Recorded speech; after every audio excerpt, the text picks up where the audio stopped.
A very good morning to all of you friends. Today we are going to study about the friendly microorganisms. Okay, we have already started with friendly microorganisms. We know by the help of microorganisms we can make cakes or bread, etc., and we can also utilize them for making alcohol. So our today's third point under the topic friendly microorganisms. Under friendly microorganisms, the third point is that microorganisms are also used to make medicines. Okay, medicines. So you can write medicinal use of microorganisms. Now these medicines are called antibiotics. Okay, antibiotics.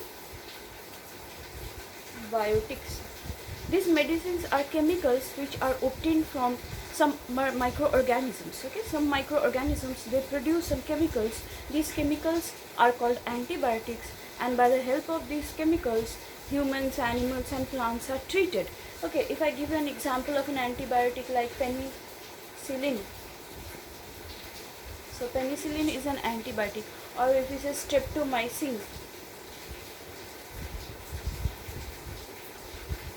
Okay, so these are some of the antibiotics which are obtained from microorganisms. Now penicillin is obtained from penicillium. Okay, fungi, that is called Penicillium notatum. It is a biological scientific name, so we usually underline them. So penicillium. Okay, instead of writing notatum we can also write SP. That means the scientific name, penicillium. Streptomycin is obtained from a bacteria called Streptomycetes. Okay, so Streptomyces, or simply you can write Streptomyces SP. Okay, one more, you can say antibiotic that is obtained from Streptomyces is tetracycline. So these are examples of antibiotics which are obtained from some microorganisms. Now the question is, how do these microorganisms they act in our body? Okay, how do these microorganisms they act? These microorganisms, they kill certain other microorganisms and protect us from infectious diseases. Okay, suppose any bacteria that is causing some throat infection, or any virus causing throat infection, so if we take this antibiotics, then it will help us to protect us from those microorganisms. Okay, disease causing microbes. So the chemicals which are obtained from one microorganism can be useful to treat diseases which are caused by other microorganisms. So in this way infectious diseases can be prevented, as well as they can be used in the treatment of infectious diseases. Okay, so these microorganisms, some of the microorganisms, like this is one microorganism, this is another microorganism, they are useful in giving us some chemicals which we use as antibiotics. Now these antibiotics are useful to us, they have some advantage, they help or protect us from infectious pathogens, but they have a disadvantage. They have a disadvantage, that is antibiotics should not be taken in huge amount. We should not have overdose of antibiotics, and we should not take antibiotics without the advice of our doctors, because antibiotics, they can often harm our own cells. Okay, if we take them in huge dose, excess dose, then they can harm our own body.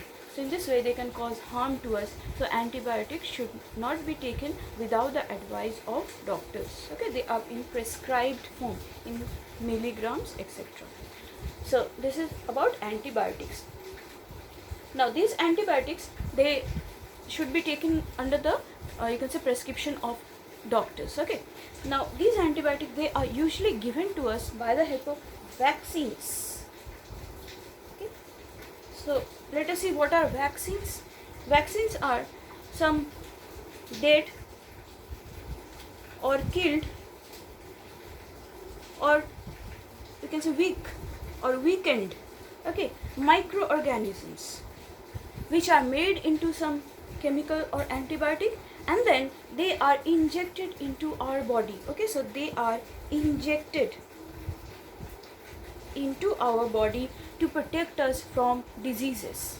Got it? What are vaccines? Vaccines are certain chemicals which are in the form of injections and which contain dead or killed or weakened microorganisms in very weak form, and a solution is made, and very small amount of that solution is administered in our body. In this way, what happens, when it is injected in our body, then what happens, it helps in production of antibodies in our body. Okay, so production of antibodies. What are these antibodies? Antibodies are present in our immune system. Okay, immune system. So our immune system is improved by the help of vaccines. So vaccines, when they are injected into our body, they produce antibodies, and these antibodies, they improve our immune system. And in this way, when any virus attacks our body for the second time, or any bacteria attacks our body for a second time, then these antibodies which are already present in our blood, they fight with extra vigor, and then they do not allow the pathogen or disease causing microorganism to cause any harm to us or infect us. Okay, so what are vaccines? Once again, vaccines are very chemicals which are given in very small dose. They contain some dead or weak microorganisms. When they are injected into our body, then they produce some antibodies which remain in our immune system and protect us from disease causing, those specific disease causing bacteria or viruses. Okay, for example, if you have taken polio vaccination in your childhood days, or if you have taken hepatitis B vaccination, or you have taken DPT or BCG, these are names of vaccinations, then they will protect you from those specific diseases. Okay, so polio vaccination will protect you from polio disease. BCG will protect you from Bacillus calmette-guerin disease. These are diseases which are caused in childhood days, so that we do not have these diseases, so they are administered into our body before 5 years of age. Okay, now these vaccines, the process or the way by which these vaccines are given to us, that is called vaccination. Okay, vaccination. This vaccination was, for the first time, it was proposed by, or you could say discovered by, Sir Edward Jenner. Okay, Sir Edward Jenner, he produced vaccinations or discovered the process of vaccination to treat infectious diseases, and the particular disease on which he worked was smallpox. Okay, so this smallpox has been eradicated, this virus has been eradicated from our country. Okay, in our country we don't have any patients who suffer from smallpox anymore, but we do have a few cases of chickenpox and measles, rubella, etc. Okay, so Sir Edward Jenner, please remember this name, he discovered the process of vaccination. Okay, so this is one of the ways by which friendly microorganisms are useful to us. Now let us see some other type of friendly microorganisms.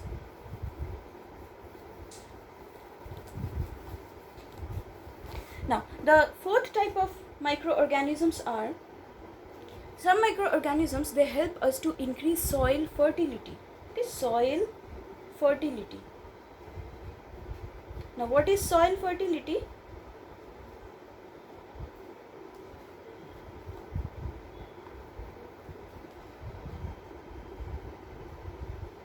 They improve soil fertility, that means they improve the nitrogenous compounds. Okay, or you can say nitrogenous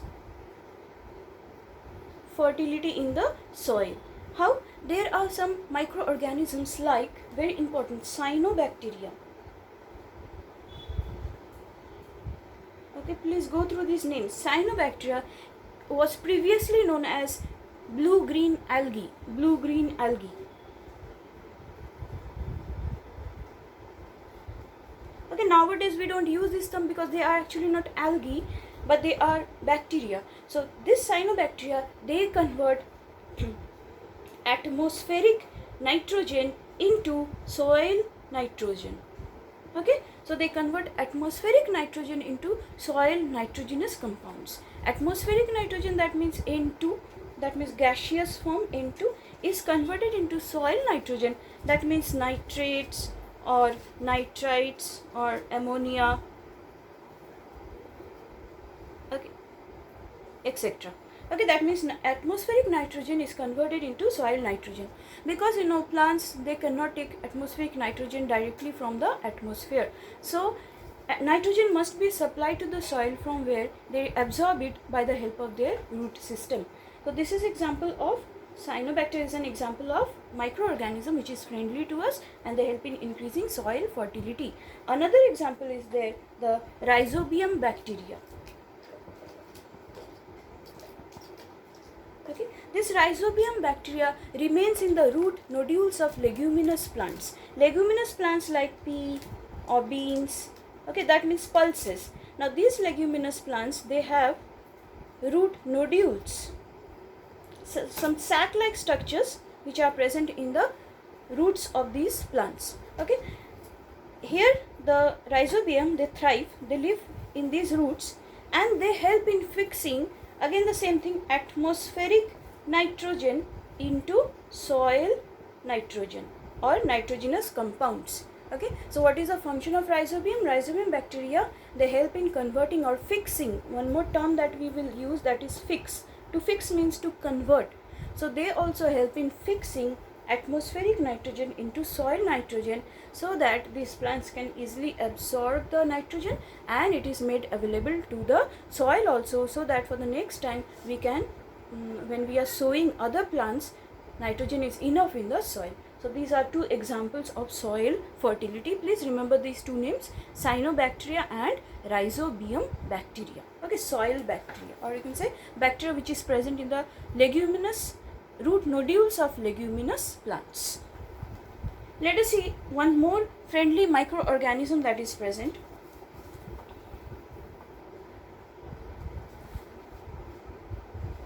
The fifth type of microorganism which help in you can say some cleansing of environment. Okay, cleansing environment. That means they are having important role in environment. So how do they clean the environment? They convert the organic matters. Organic matters means dead and decay organic matter, like when a plant or an animal body is dead, that is called complex organic matter. So they will convert this complex organic matter into simple inorganics. That means all the carbohydrates, all the proteins, fats, these will be converted into simple forms like amino acids, like carbohydrates. So we have like carbon, like hydrogen, like oxygen, like nitrogen, phosphorus, sulfur. So they are converted into simple inorganics which mix with the soil and enrich the soil, and at the same time also allow organic matter, dead and decay organic matter, to rot. Okay, so these microorganisms, they have some enzymes in their body by the help of which they can convert complex organic matter into simple inorganics. Also they can convert cow dung or any type of animal dung into biogas. Okay, biogas, it is a new form of energy resource. Okay, so biogas and slurry. Slurry is the fluid that is obtained when cow dung is fermented. And biogas, it has economic importance also as a renewable resource. Okay, it is a renewable resource. So in this way, microorganisms, they are very helpful to us. So previous video we have completed 3 importance. Now in this video, today's video, we have completed 3. Okay, so 2 plus 3. Last video 2 and this one 3. So there are 3 importance of microorganisms. Okay, I will upload the summary. Please go through it, learn it, and at the same time please write it in your class or copies. Thank you so much for watching this video.